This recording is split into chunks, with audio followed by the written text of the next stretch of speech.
Blood pressure বেশি বা কম হলে আপনার কি অসুবিধা হবে?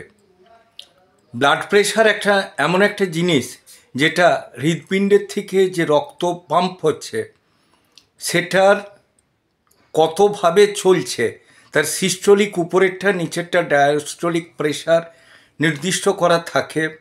মোরলেস 120/80 হলে তাকে বলাই ঠিক আছে, কিন্তু যদি এর থেকে বেশি হয় তাহলে কিন্তু অসুবিধা হবে, কম হলে অসুবিধা হবে।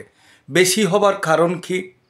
অত্যধিক মানসিক দুশ্চিন্তা, প্রচুর ফাস্টফুড খাওয়া, রাত্রিরে না ঘুম হওয়া, যে কোনো সমস্যার সমাধান করতে না পারা, এবং সর্বোপরি হচ্ছে নিজেকে পরিবেশের সঙ্গে মানিয়ে নিতে না পারা।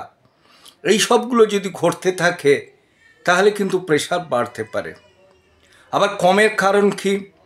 আপনি যদি একটা বড় কোনো শরীর খারাপে ভুগতে থাকেন, যদি অ্যানিমিয়া থাকে, রক্তাল্পতা, যদি আপনার ডায়াবেটিস থাকে, অথবা ইউরিনারি প্রবলেম থেকে থাকে, that means pyelitis or chronic UTI, সেক্ষেত্রেও আপনার প্রেশার কম হতে পারে। বা সাডেন ব্লাড লস, হঠাৎ আপনার রক্তপাত হলো, সেক্ষেত্রে কিন্তু আপনাকে প্রেশার কম হওয়ার জন্য মাথা ঘুরে যাবে, পড়ে যাবেন, অস্বস্তি বোধ করবেন। বেশি হলেও তাই। এই দুই ক্ষেত্রেই কিন্তু আপনাকে তৎপর হয়ে ডাক্তারবাবুর পরামর্শ নিয়ে চললে, ঠিকমতো ওষুধ খেলে আপনি কিন্তু ভালো থাকবেন। যদি নিজে মনে করেন এটা আমার গ্যাসের জন্য হয়েছে, এটা কাটিয়ে দিতে চাই, তাহলে কিন্তু আপনি মুক্তি পাবেন না।